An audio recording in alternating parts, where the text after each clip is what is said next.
Yeah, they look to be. It's also that often when it's a bit overcast and a bit cooler, then the animals have more energy. It's just like us, I guess. If if it's hot and humid, like it was yesterday, then every little thing actually becomes much and becomes an effort. But weather like this, actually, the animals might not. You might not see as many animals at the waterhole because they spread around and they don't have to drink so much. But when you do see them, they will probably be more active and you'll see more behavior and interaction. So it's about days like this probably will provide more quality than quantity. But that's always good to have, I guess. Jerry asked if the pan has been topped up at all or whether we have had rain. Well, both actually. The level in the pan is from the topping up. Yesterday we saw for quite some time actually they were filling the pan from the water pipe, and we did have some rain.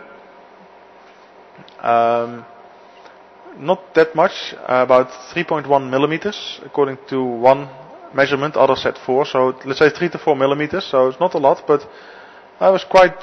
It's a nice start. If you can get regular rains, even if just 3-4 millimeters at a time, and then in maybe next week or a couple of weeks we get the big storms and the big rains, then everything should be fine. So let's hope that continues.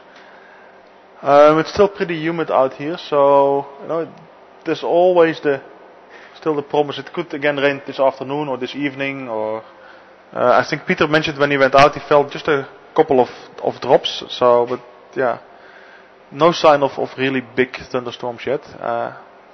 As I said, I think on the last chat I said I hope they will come soon, definitely before I have to go on leave, because I love big thunderstorms with thunder and lightning and things like that. So I hope to.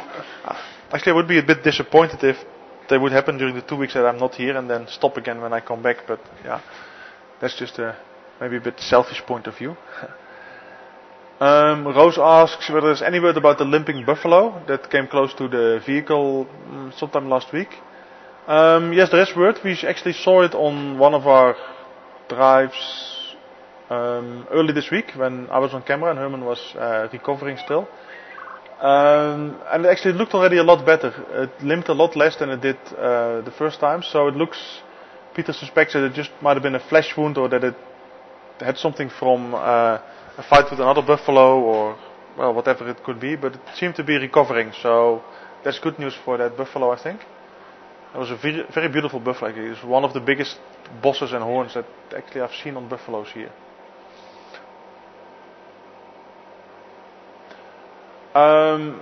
Efrimu wants to know whether Africa gets snow other than on mountain tops. Yeah, sometimes.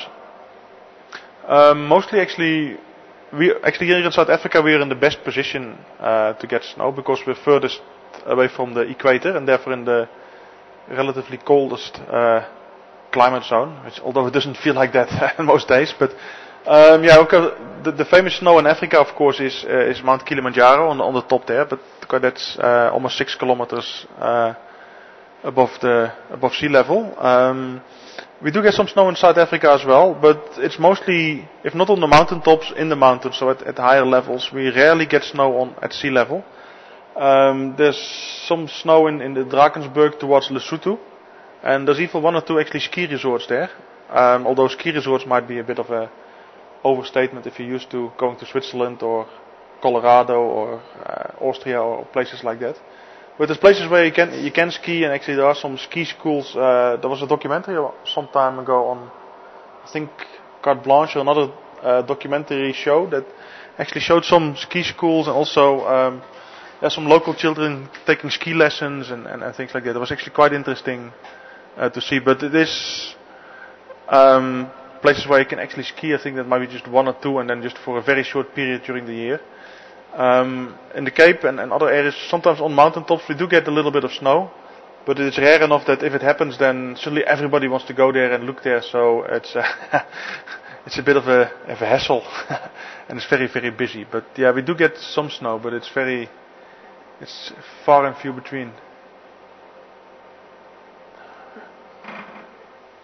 Okay, Efrimu is on the way here, I believe. Okay, because it's too cold.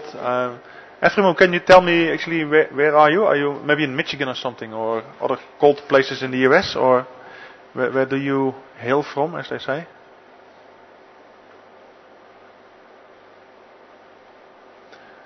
Okay, question from Rose again. She's asked whether it's possible to put names on screens when animals are seen, as we did some time ago.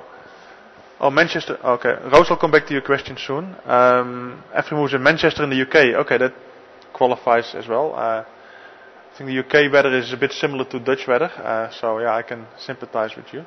But I must say, actually, I do enjoy Dutch autumns. If you go out walk in the forest and everything is red and the autumn colors and things like that, and you just dress warmly and it's not too bad, I think. But again, that's a personal point of view. I like summers as well. But yeah, Rose, coming back to your question, some time ago I've been experimenting a little bit with putting names on the screen during the drives. I think you've seen enough of me now. Let's see if we can watch some zebras while we talk, or let's see people is looking for whatever else is around. And there's definitely something we want to continue doing. But those of you that are watching the drive this morning will have noticed that we had some issues with our mixing desk. And at the moment, the only way we can put those names on is if I hook up my laptop to the mixing desk and then actually perform a similar trick as the weatherman does when he presents the weather. Actually, he stands in front of a blue screen, and then that blue color is replaced by something from a different camera, and therefore it looks like he's pointing at the weather and all that kind of things. For those of you not familiar with that, just always look. That's why the weatherman doesn't look at the weather chart where he's moving his hands. He's got a monitor off the screen, maybe typically to the left or wherever he's standing, and he's looking at the monitor, and he's practiced actually himself just on the monitor to see where his hand is in relation to the screen that he's supposed to be standing in front. But because the screen is just black or blue or whatever color, he doesn't see anything. But yeah, that's the same thing. I can choose. I typically have a one color background on my computer then, and that color is taken away, and just the text that is a different color is then overlaid on the drive or whatever thing we have. It's a bit the same way I do it for the WeLearns as well.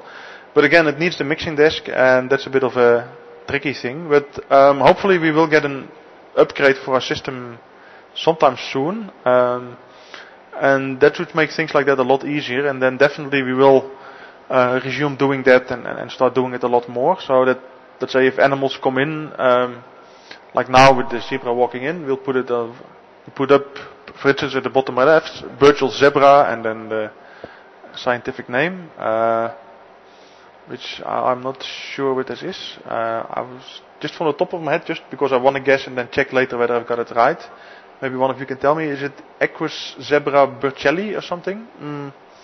If not, please let me know what the scientific name for Burchell's zebra is in the chat, then I can give you the right information.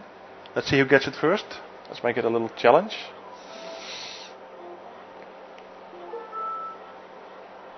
Okay, let's see.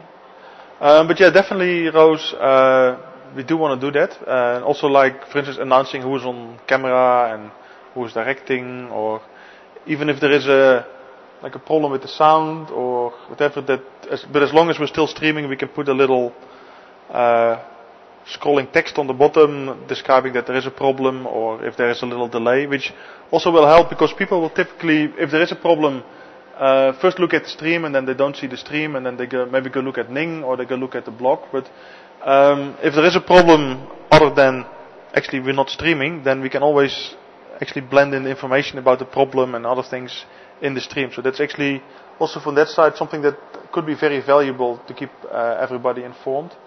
So yeah, we definitely want to do that, but at the moment we're a bit restricted by let's say a mixing desk that is not doing what we would like it to do. Right?